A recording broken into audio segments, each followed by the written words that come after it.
But let's welcome in the starting quarterback for the New York Giants, Daniel Jones. How are you? I'm doing well. How you doing, Kay? I'm good. I'm in London. You guys played, as I'm looking right here, you played at Tottenham last year, so you knew that stadium, even though I was there a couple of days ago, and I couldn't even recognize it. But you guys crushed in that game. You scored 17 unanswered on the Packers. On a sprained ankle, I do believe I remember, and you beat them 27-22. What's your favorite part of that game, the London experience, or like what stuck out about the fans here who are wild? Yeah, the fans were juiced the whole game. I remember in like pregame warm-ups, it was packed. Everyone was in there early, and they were juiced. They're cheering the whole game, regardless of what happens. And it was a fun environment to be in. I think that stadium's pretty cool. Yeah, we had a good time. It was a good trip. Are you a soccer fan at all? Do you watch? Are you like a World Cup watcher? Anything? Ted Lasso fan? I watched Ted Lasso. I'm not a huge soccer fan, but I watched a little Ted Lasso. Yeah, me too. We were trying to get Jason Sudeikis on the show. They're like, we don't have a season to promote. Like, nothing's going on. Like, we're not coming on the show. But we have you, and we're very excited. And we were packed with tons of guests on today's show. And we're trying to get some fan comments and questions in here. Everybody's just asking how you're feeling. Because the question's your health, right? It's a 31-16 loss to Miami. You leave in the fourth quarter with a neck injury. You've suffered that before. Tell everybody how you're feeling. I'm feeling good. Feeling better. It's different than what I've dealt with in the past, so just trying to heal up as quickly as possible and follow the advice from the trainers and doctors, but I'm feeling better. Oh, I thought it's not the same injury that kept you out of the last handful of games last year? No, it's not the same.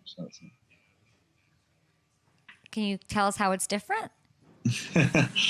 I'm not going to get into the specifics of it. I mean, I think, it's part of it's a neck injury, but different than the last one, and hoping I can heal up quickly and doing everything I can to get out there as soon as possible. I was listening to Coach Dable. I'm a little bit ahead of the New York time zone, but I tuned in, and he seemed, and he was optimistic that you'll be able to go on Sunday night. Do you agree? Yeah, that's the goal. I'm going to do everything I can to be out there, and yeah, that's certainly the goal. In terms of quarterbacking, from someone who's never been a quarterback, what is the hardest part about like making it through this injury and being able to play? I think the biggest thing is just dealing with the contact. I think, getting hit in a certain way exposes you. And I think that's the biggest thing. So it's not necessarily, what would prevent me from doing anything, throwing or doing what I need to do, but just, taking a similar hit could affect it. I know it's like a tough thing. It's a tough time if things aren't going the way that you want them to. Giants fans are definitely not putting any blame on you at all. There's a lot of like problems on this team. Is there a lesson in all of this? Like, you got to think like, what am I learning this year when it comes to toughness, adversity, when it comes to you? Like, what is the lesson in all of this that's going on right now? I think there's a lot we can learn. I think, overall, I think we haven't played consistently to our potential. At times we've executed well. I think when you look at this past Sunday, I think we, did a lot of things that we went into the game trying to do, and we're able to control the ball. We're able to run the ball and possess it, have some longer drives, but we didn't finish. We didn't finish in the red zone. Defense came up with some turnovers. We didn't cash in with touchdowns, and that hurt us. So, I think there's some things we can learn from it, but it takes, when you're playing good teams, and we've played good teams, you gotta be able to do that for 60 minutes consistently, taking advantage of all your opportunities. And there's a lot to learn there, but we're gonna learn those lessons and continue to grow, maintain our confidence, and kind of stick together and know that there's a high sense of urgency to get all that corrected and get it fixed. But maintain the confidence that we're gonna turn it around. And you were able to move the ball at sometimes against Miami. So there's some I liked what I saw out of Darren Waller. Gronk, last week when we were supposed to talk to you, but there's a scheduling conflict. Gronk was like, I need to ask him about Darren Waller. Because if you look at Waller, when he got back into the mix, he led the team with 8 catches. He had 88 yards. And this is a question from Gronk to you. How do you continue to get Darren Waller more involved and more involved in this offense? What do you want to say? I think, a lot of the stuff underneath was working, a lot of the catch and run stuff with him and just getting the ball in his hands in space. He's versatile. He can play out wide, as almost a receiver and then putting him in different spots. So, I think we just got to keep doing some of the stuff that worked on Sunday in Miami. And then, when we have opportunities to push the ball down the field, doing that as well. But I thought he played well on Sunday, and we got to continue to get him the ball for sure. And Sunday, of course, another primetime game. Von Miller is going to be back. It's going to be a tough task against these Bills. What else did you see? Darren Waller did look good, and you said there's some good to take into this game. What does that look like from your vantage point? What are we building on? Yeah, I think, some of our, run game early on, I thought we got downhill and were able to, move the ball that way. I think some of our quick, underneath passing game, getting the ball out and letting guys catch and run, some of that stuff was good.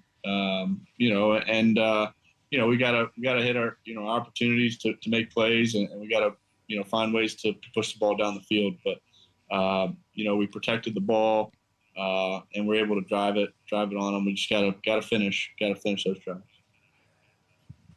What's one thing I need to do in London before we let you go I know that you didn't get to really see the sights when you were here last year when you guys got that win over the Packers, but if you were to do my itinerary, what's one thing I cannot leave London without doing, Daniel? I'm the wrong person to ask. I didn't do a whole lot in London besides hang out where we were, which was a little bit outside of London, but I don't know. Catch a soccer game? They got any soccer games going on right now?